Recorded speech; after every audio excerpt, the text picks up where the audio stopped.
இன்று அவருடைய சத்தம். எழுதியவர் சகோதரர் சகரியா பூனன் அவர்கள். நாள் செப்டம்பர் 9. நன்றி நிறைந்த உள்ளத்தில் துதி நிறைந்து இருக்கும். நன்றியினால் நிறைந்த உள்ளமே துதியினாலும் எப்போதும் நிறைந்திருக்க முடியும்.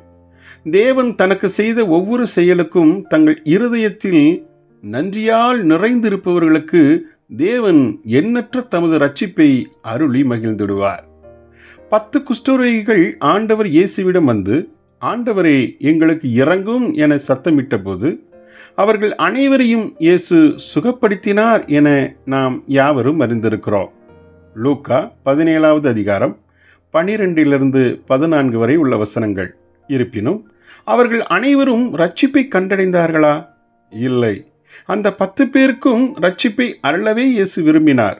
ஆனால் அவரிடம் திரும்பி வந்து நன்றி சொல்ல அந்த ஒரு சமாரியன் மாத்திரமே வந்தான்.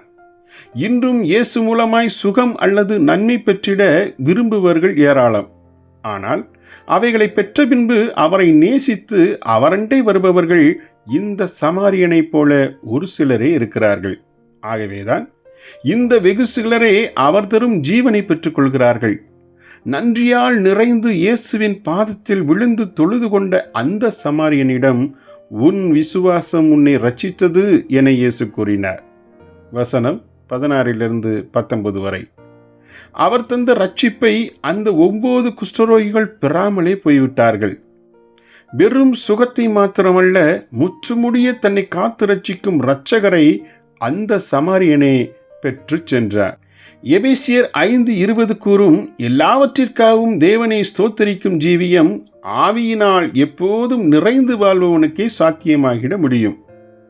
ஆவியில் நிறைந்து வாழ்பவர்களுக்கு மாத்திரமே எல்லாவற்றிற்காகவும் ஸ்தோத்திரம் செய்திடும் வாழ்க்கையை இயேசு கற்றுத்தருகிறார். ஆவியினால் நிறைந்த புதிய திருமணமான தம்பதிகளுக்கு தேவன் தன்னுடைய விசேஷ பரிசாக அவர்களின் திருமண முதல் 3 ஆண்டுகள் பொருளாதார நெருக்கடியை வழங்கினால் அது அவர்களுக்கு மிக்க நலமாயிருக்கும் என்றே நான் கருதுகிறேன்.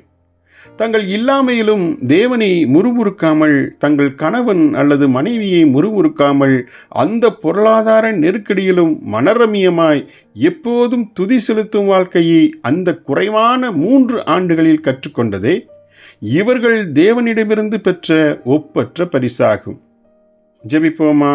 எங்கள் பரம தகப்பனே, உம்மிடம் பெற்ற ஒவ்வொரு நன்மைக்கும் நன்றியுள்ளவர்களாய் இருந்தால் மாத்திரமே எல்லாவற்றிற்காகவும் துதி செலுத்த முடியும் என கற்றுத்தந்தமைக்கு நன்றி. ஆமேன்.